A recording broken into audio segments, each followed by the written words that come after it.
কিন্তু সিলের পাশে দৌড় দিল, কথা ঠিক না বেটি? কানা এসে লাগালো মানে কি, প্রথম আসমান ভাঙ্গা বললো হায় হায় হ্যাঁ, আমার থেকে বড় সেনাপতি কারা আছে, আমার মেয়ে এক মারছে জামাই, আমার মেয়ে কাল দিচ্ছে শ্বশুর শাশুড়ি, দেখবো বেটা কিরকম বেটার ঘরের বেটা। আরে বাস্তব কথা রে বাবা, এরকম ধরনের জ্ঞানী আজকে আমাদের মাঝে আছে। খবরদার খবরদার, যারা মেয়ে বিয়ে দিয়েছেন এবং যারা পোলাকে বিয়ে করাইছেন, সভ্যতা নাই, সভ্যতা হয়েছে না নাই? আপনার মেয়েকে আপনি বিয়ে দিয়ে মানুষকে দিয়ে দিয়েছেন, অন্যর ঘরে দিয়ে দিয়েছেন, এবং আপনার সন্তানকে বিয়ে করিয়ে পুত্র বধূকে আপনি ঘরে আনছেন। আপনি কিন্তু হিসাব করবেন, আপনার পুত্র বধূর সাথে আপনি যেমন ব্যবহার করবেন তেমন ব্যবহারটাই আপনার মেয়ের সাথে পরের বাড়িয়ে করবে। বলুন কথা ঠিক না বেঠি? এবার বাবারা, আমাদের মাঝে আর একটা বেমার আছে রে বাবা, আর একটা বেমার আছে। এই বেমারের চিকিৎসাও করে আমার বক্তব্য শেষ করে দিব রে বাবা। ও বাবা, আপনার ছেলেকে যখন আপনি বিয়ে করান, আপনার ঘরে যখন নতুন বউ আসে, প্রথম নতুন অবস্থায় কিন্তু স্বামীর মাধ্যমে এবং বিবির মাধ্যমে একটা মধুর ভালোবাসা থাকে। কথা বলুন ঠিক না বেঠি? কিন্তু দেখা গেল অধিকাংশ বাবা মার অন্তরের মাধ্যমে এই মহব্বতটা ভালো লাগে না। বাবা মা বলে হাই হাই আমার ছেলে শরমের মাথা বেচা খাইছে। বলুন কথা ঠিক না বেঠি?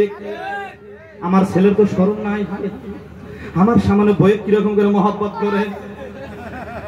আজকে আমাদের বাবা মার মধ্যে কিন্তু এই সিফতটা আছে, মানে যদি বাবা মার সামনে যদি ছেলে যদি পুত্রবধূকে একটু আদর করলো, ভালোবাসা দিল, বা এক খালি বাতি খাইলো, ধরেন এক খালি বাতি খাইলো, মায়ের দরকার আমলে থেকে বলবো সলিমুদ্দিনের বাপে না শুনে যাবো, দেখো তো আমার কথা কি করবার লাগছে, দেখো তো এক খালি বসে কেমন ভাত খাইবে লাগছে। আল্লাহ, শেষ গেছে। এই কথা বলো না নাই?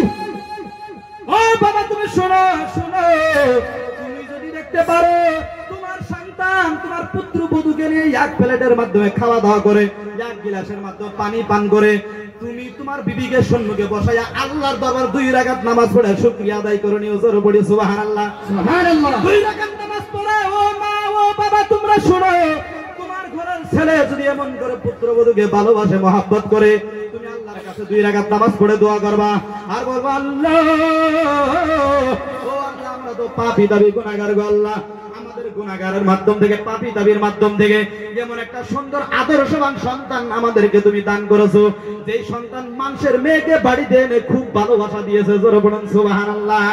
ও আল্লাহ, যেমন করে আমার সন্তান তার বউকে ইভেন কি তার পুত্রবধূকে এমন করে ভালোবাসতেছে, আমার পুত্রবধূকে আমার সন্তান এমন করে ভালোবাসতেছে। আল্লাহ তুমি শোনো, ও আল্লাহ তুমি শোনো, আমিও তো একজন মেয়ে বিয়ে দিয়েছি, আমার মেয়েকে যাতে আমার মেয়ের স্বামী এমন ভাবে ভালোবাসা দেয়। জোরে পড়ুন সুবহানাল্লাহ। দেখবেন আপনি যদি এই কথা বলতে পারেন, একদিন আপনার মেয়ের শ্বশুর বাড়ি থেকে কল আসবে, আপনার বিয়ে আপনাকে ডাক দিব, ও বিয়ে মশাই আপনার মেয়ের ব্যবহার এত ভালো, আপনার মেয়ে তো সুন্দর ব্যবহার করে, ও বিয়ে আপনার জন্য সুন্দর একটা মুরগ রাখছে, আসেন যুবকের একসাথে খাওয়া দাওয়া করবো। হ্যাঁ, আপনার মেয়ে যদি ভালো ব্যবহার করে, আপনার বিয়ে আমরা ফোন দেব, আসেন আপনার জন্য একটা মুরগ রাখছি, একসাথে যুবকেরা খাওয়া দাওয়া করবো। কিন্তু নিজেকে আগে ভালো বানাইতে হবে, নিজেকে আগে ভালো বানাতে হবে। বাবা আমি বলতেছিলাম, আমার আল্লাহ বলেন বান্দা তুমি কি জানো না তুমি কি ছিলা, তুমি কোথায় ছিলে তুমি কি জানো না? ও বান্দা তুমি সূরা তাহারকে প্রশ্ন করো, কোরআনের মাধ্যমে তুমি প্রশ্ন করো, কোরআন তুমি বলো তো দেখি আমরা কি ছিলাম, আমাদের জীবন কেমন ছিল।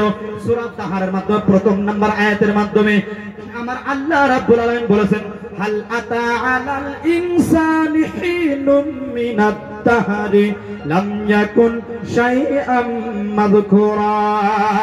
ও বান্দা তুমি শোনো শোনো, ও বান্দা তুমি শোনো রে শোনো, তোমার জীবনে কি এমন কোন সময় ছিল না যেই সময় তুমি পরিগণিত বস্তু হিসেবে তুমি মানুষের সম্মুখে উল্লেখিত ছিল না, তোমাকে কেউ জানতো না, কেউ বুঝতো না, তোমার নাম কি ছিল, তোমার পরিচয় কি ছিল, তোমার বাবা কে ছিল, তোমার মা কে ছিল, তুমি কোন গ্রামে থাকতা, কেউ তোমাকে চিনতো না।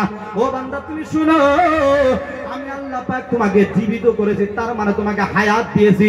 ও আল্লাহ, আমাদেরকে তুমি আসমান থেকে তো ডাইরেক্ট জমিনে পাঠাও নাই আল্লাহ, তাহলে তুমি রুহানি জগৎ থেকে প্রথমে কোথায় পাঠাইলাও? আমার আল্লাহ বলেন বান্দা তুমি আমি আল্লাহকে না প্রশ্ন করে তোমার সম্মুখে থাকা কোরআন শরীফকে খুলে তুমি কোরআন শরীফকে প্রশ্ন করো, কোরআন তুমি বলো তো বলো আমরা রুহানি জগৎ থেকে প্রথমে কোথায় আসছি? কোরআন শরীফ সুন্দর করে জবাব দিবে ফি কারারিম মাকিন। জোরে পড়ুন সুবহানাল্লাহ। কোরআন বলবে বান্দা, ও বান্দা তুমি শুনো, আমার আল্লাহ রাব্বুল আলামিন রুহানি জগৎ থেকে তোমাকে তোমার মায়ের পেটের মাধ্যমে পাঠিয়ে দিয়েছে এমন একটা ফি কারারিম মাকিন, এমন একটা সুন্দর জায়গা, এমন একটা সুরক্ষিত জায়গা। ইংলিশে বলা হয়েছে ইন্টেনসিভ কেয়ার ইউনিটের মাধ্যমে আমার আল্লাহ রাব্বুল আলামিন এই স্ট্রাকচার দিয়েছেন। জোরে পড়ুন সুবহানাল্লাহ। এমন একটা সুরক্ষিত জায়গায়, মাহফুজ জায়গায় আল্লাহ রাব্বুল আলামিন আমাদেরকে বানিয়েছিলেন রে বাবা, যে জায়গার মাধ্যমে কোন ধরনের বেমার প্রবেশ করতে পারে নাই। বরং কথা ঠিক না ঠিক? মায়ের পেটে যখন আমরা ছিলাম কোন ধরনের বেমার, সর্দি কাশ জ্বর হয়েছে কি কারো? কার কারো হচ্ছে? একটা হাত তোলা করে দেখান তো দেখি, একটা হাত দুইটা না, কেউ নয়। হাসান নাই, মায়ের পেটের মাধ্যমে থাকা অবস্থায় কেউ বেমারি আসছিলাম না, সুস্থ সবল টনটন ছিলাম। মায়ের পেটের মাধ্যমে মারতাম লাত্তি, মায়ের পেটের কলিজার মাধ্যমে মারতাম ঘুষা। হাসানা নাই? কারা কারা মায়ের পেটে আসিলেন না? সবাই আসিলেন? তাহলে কথা কন হাসানা মিসা। যদি আওয়াজ লাহে আসে তাহলে ভাব মুজান মায়ের পেটে ছিলেন না। হ্যাঁ, তবে তাই না হয় বাবা, আল্লাহ রাব্বুল আলামিন বলেন বান্দা তুমি শুনো, মায়ের পেটের মাধ্যমে যখন আসলাম ফাহিয়াকুম, তোমাকে হায়াত দিলাম রে বান্দা। ওই মায়ের পেট পায়া তুমি মনে করলাম নিজেকে তুমি দাবি করো, হায় হায় এত বড় দুনিয়ার মাধ্যমে আসলাম, এত সুন্দর দুনিয়ার মাধ্যমে আসলাম, এর চাইতে সৌন্দর্য, এর চাইতে লালিচিকা, এর চাইতে মরিচিকা, এর চাইতে মায়াবী জায়গা বোধহয় দুনিয়ার জমিন আর কোথাও নাই। আমার আল্লাহ বলেন বান্দা তুমি শুনো, ও বান্দা তুমি শোনো রে শোনো, তুমি কি আর চাইতে সুন্দর দুনিয়া দেখতে চাও? আমরা বলেছিলাম আল্লাহ, আমরা তো মনে করেছিলাম মায়ের পেট মাধ্যমে, মায়ের পেট বোধহয় আমাদের জন্য সুন্দর জায়গা, এটাই বোধহয় আমাদের জন্য দুনিয়া, আর এটাই বোধহয় আমাদের জন্য শেষ জিন্দেগি। আমার আল্লাহ বলেন বান্দা তুমি শুনো, ও বান্দা তুমি শোনো রে শোনো, না না না, এই জিন্দেগি তোমাদের জন্য শেষ জিন্দেগি নয়, আর এই দুনিয়াই তোমাদের দুনিয়া নয়, এই দুনিয়ায় তোমাদের শেষ দুনিয়া নয়। বান্দা তুমি শোনো, ও বান্দা তুমি শোনো রে শোনো, আমি আল্লাহ পাক তোমার জন্য সুন্দর একটা দুনিয়া সৃষ্টি করেছি রে বান্দা, যেই দুনিয়ার মাধ্যমে তোমার জন্য বাবা আছে, যেই দুনিয়ার মাধ্যমে তোমার জন্য মা আছে, যেই দুনিয়ার মাধ্যমে তোমার জন্য ভাই হবে, যেই দুনিয়ার মাধ্যমে তোমার জন্য বড় হবে, যেই দুনিয়ার মাধ্যমে তোমার জন্য পাড়াপড়শি গ্রামবাসী হবে, যাদের দেখলেই তোমাদের মন প্রাণ ঠান্ডা হয়ে যাবে। জোরে পড়ুন সুবহানাল্লাহ। আমার আল্লাহ বলেছেন বান্দা তুমি কি ওই দুনিয়া দেখতে চাও? আমরা বলেছিলাম আল্লাহ কেন দেখবো না? ও আল্লাহ আমরা নিশ্চয়ই দেখবো। আমার আল্লাহ বলেছেন বান্দা তুমি সবর করো, টাইম আসলে তোমাকে সুন্দর দুনিয়া দেখাইয়া দিব। আমাদের যখন টাইম হলো, বাবা মার মনে কষ্ট দিয়া যখন আমরা দুনিয়ার জমিনে আসলাম রে বাবা, আপনি একটুবার চিন্তা করেন না, আপনিও বিয়ে করেছেন, আমিও বিয়ে করেছি, আমার আপনার ঘরের বিবি যখন গর্ভবতী হয়, গর্ভবতী, ও মা তোমাদের ঋণ তো আমরা শোধ করতে পারবো না রে বা, ও মা তোমাদের কষ্টের ঋণ তো আমরা জীবন দেও শেষ করতে পারবো না। আপনার মা আমার মা কত কষ্ট করে আমাদেরকে গর্ভের মাধ্যমে ধারণ করেছিলেন না বাবা, এত কষ্টের মাধ্যমে, যেই কষ্টের মাধ্যমে আল্লাহ পাক নিজে বলেছেন কোন মা যদি গর্ভকালীন অবস্থায়, তার মানে প্রসব করার সময়, সন্তানকে দুনিয়ার জমিনে আনার সময় যদি কোনো মা ইন্তেকাল করে, আমি আল্লাহ পাক ওই মার হায়াতের মাধ্যমে, ওই মার আমলনামার মাধ্যমে আমি আল্লাহ পাক একজন মাকবুল শহীদের সওয়াব লিখে দিব। জোরে বলুন সুবহানাল্লাহ।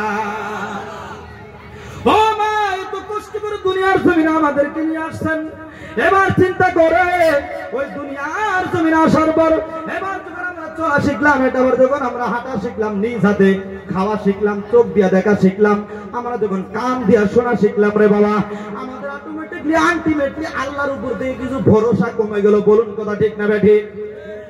যখন আমাদের তুলে তুলে খাওয়াইতে হইতো, ওই টাইমে কিন্তু ঠিকই আল্লাহর উপর ভরসা ঠিকই ছিল। কথা ঠিক না ঠিক? কথা বলেন একবার সবাই এক সুরে বলেন ঠিক। দরুদ পড়েন আল্লাহুম্মা সাল্লি সাইয়্যিদিনা মাওলানা মুহাম্মদ ওয়া আলা আলি সাইয়্যিদিনা محمد ভালো লাগতেছে না খারাপ লাগতেছে? ভালো লাগছে? সবাই দুই হাত উঁচু করে বলেন ইয়া রাসূলুল্লাহ। আর একটু উচ্চ স্বরে বলেন ইয়া রাসূলুল্লাহ।